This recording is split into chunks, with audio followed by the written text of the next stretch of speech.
All right, moving on, tightening its grip over Venezuelan oil exports, the Trump administration has reportedly filed for warrants to seize dozens of tankers linked to its oil trade. According to a report, multiple suits have been filed in district courts, primarily in the U.S. capital. However, the number of seizure warrants filed and received remains unclear. U.S. has seized 5 vessels in recent weeks, and the report suggests that more action could come soon.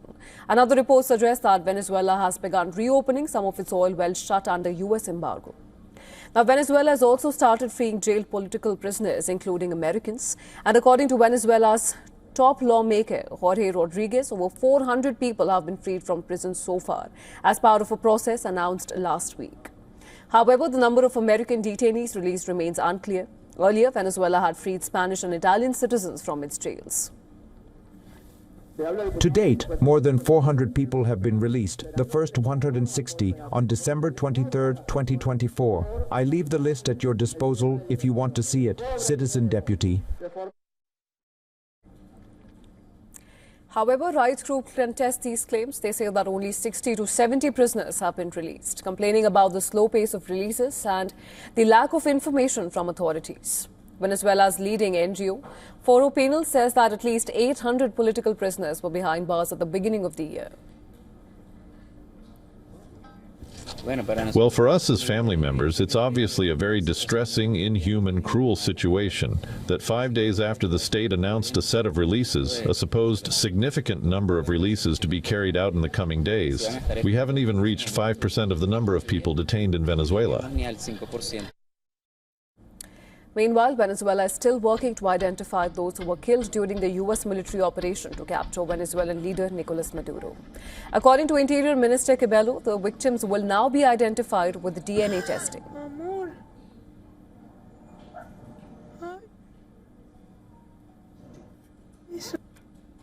When we don't speak about the number of deceased or murdered, it's because the explosions were so strong that, well, there are people we don't know where they are.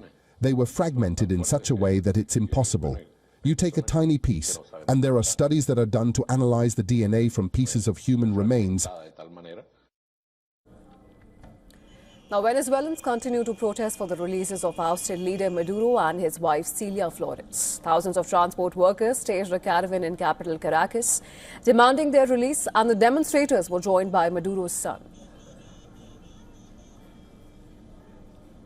We are making the right decisions. Let's have no doubt, we are going to keep the country's peace, we are going to ensure the country moves forward, and we are going to bring back Nicolas Maduro and Celia Flores, so we can continue leading the way, building the model Chavez left us, social justice and prosperity for everyone.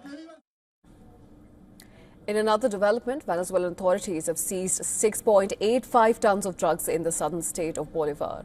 According to Interior Minister Cabello, Venezuela has seized a total of 7,148 kilograms of drugs so far this year. However, he rejected the allegations of drug trafficking, calling it a U.S. narrative.